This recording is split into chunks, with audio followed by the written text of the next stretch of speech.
Pessoal, a gente está no processo administrativo disciplinar, parte 3, nós estamos aí quase acabando. Fé em Deus. Continuamos. Agora a gente vai falar sobre a citação, certo? Então, se o indiciado na citação se recusa a pôr aí a assinatura na cópia da citação, o que vai acontecer? O membro da comissão ele vai declarar em termo próprio o ocorrido, certo? E vai assinar com a assinatura também conjunta de duas testemunhas, perfeito?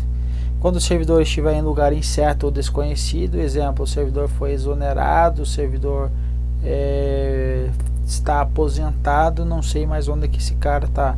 Então eu vou fazer aqui uma citação por edital. Na citação por edital vai ocorrer por meio do Diário Oficial da União, a gente está falando da 8.112, e jornal de grande circulação, não é ou e jornal de grande circulação.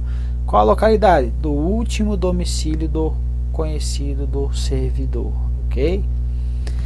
A comissão, caso que a comissão conclua que configure um ilícito penal, vai mandar uma cópia para o Ministério Público da União para que ele impetre a devida ação criminal, perfeito?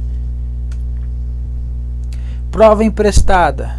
Então, a doutrina fala, o STJ e o STF, eles se posicionam de forma favorável, certo? Então, não só eles, mas a doutrina, que a prova emprestada ela seja possível, ok?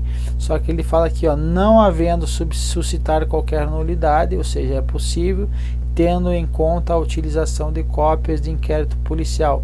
O que acontece aqui? Ele só vai dizer assim, ó, se você está trazendo uma prova emprestada ao processo disciplinar, então, e se for uma prova que não foi constatado aí, o contraditório e a ampla defesa ela deve ser promovida, ok? Então, se eu estou utilizando lá uma cópia extraída de uma sindicância que ela foi meramente investigativa, essa parte que eu extraí, eu tenho que garantir o contraditório e ampla defesa para o acusado. Da mesma forma aí no caso do inquérito policial. Mas, final, o que importa é isso aqui, nada impede que se utilize no processo administrativo disciplinar provas produzidas em processos criminais, que é a famosa prova emprestada, perfeito? Então nós estamos vendo PAD, vimos instauração, nós vimos no inquérito instrução e agora nós vamos ver a defesa. Então estamos construindo o nosso entendimento aí desse abençoado PAD. A defesa é a segunda subfase do inquérito, ok? A primeira fase aqui foi então a instrução. Vou puxar aqui novamente para cada hora a gente ficar manipulando isso aqui para você levar para a tua prova esse conhecimento que é importante. Então, instrução, agora nós vamos ver a defesa. A instauração foi a portaria, perfeito? Instauração, portaria. Agora estamos vendo a defesa.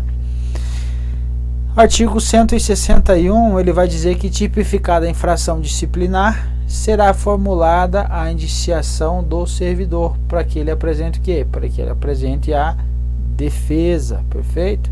Com as especificações dos fatos a ele imputados e as suas respectivas provas, ok? Na instauração do processo não era necessário que os fatos fossem minudentes descritos, lembram? Nós colocamos lá na portaria, não precisamos então de trazer os fatos de forma pormenorizada. Agora não, agora nós estamos na fase da defesa, então para que ocorra a defesa de forma não parcial ou que seja prejudicada, que seja cerceada, então agora sim os fatos devem ser minuciosamente descritos, ok?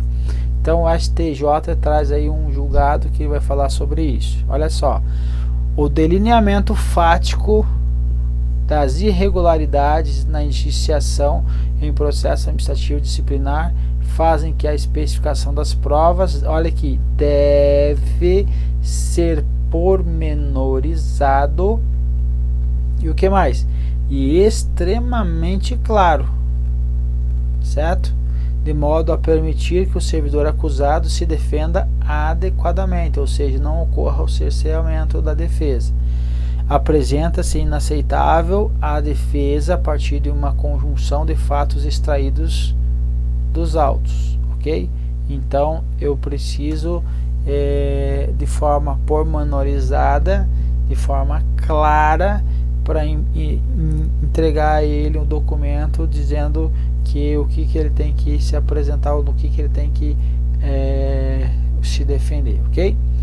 Então, assim, há flagrante cerceamento de defesa e, portanto, violação ao devido processo legal e aos princípios da ampla defesa e o contraditório, em razão da circunstância de que a iminente pena de demissão, no caso em concreto lá era o que? Pena de demissão, pode vir a ser aplicada ao impetrante, então, pela suposta prática de acusações em relação às quais não lhe foi dada a oportunidade de se defender. Ou seja, ele está me dizendo aqui que é um flagrante cerceamento da defesa e violação ao devido processo legal e aos princípios da ampla defesa do contraditório, se eu tiver o que? Uma iminente pena de demissão e em relação às quais o que? Não for dada aí a oportunidade de se defender. Então não conseguiu se defender, então há um flagrante cerceamento da defesa. Então está tendo violação ao processo legal, violação aos princípios da ampla defesa e do contraditório. Então nesse caso aí é o que vai ser anulado esse processo administrativo aí, vai ser considerado inválido, ok? Defesa, os seguintes prazos para apresentação da defesa. Então, os prazos, nós temos 10, nós temos 15 e nós temos 20.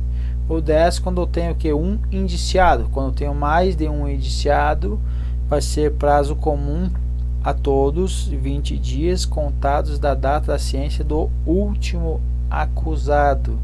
E 15, quando for citado por edital, ok? Então eu tenho as três situações aí, 10 dias, 15 dias e 20 dias. O que mais? Prazo para apresentação da defesa pode ser prorrogado pelo dobro, certo? Por quem? Pelo presidente da comissão. Caso sejam necessárias diligências indispensáveis, não é qualquer diligência, ou somente só as indispensáveis para a preparação da defesa aí, ok? Então o acusado ele pode estar solicitando essa prorrogação. Então nos casos aí do 10 vai para 20, nos do 15 vai para 30, do 20 vai para 40, ok? Então aqui o exemplo, 10 dias firmados, caso um acusado, podem ser acrescido aí mais 10, que soma aí o total de 20, ok? Em dobro. Citação por edital, 15 dias, como nós já falamos aí. A súmula vinculante número 5, ele vai falar o que agora? A falta de defesa técnica por advogado no processo administrativo disciplinar não ofende a Constituição, ou seja, no processo administrativo disciplinar, no PAD, não há a necessidade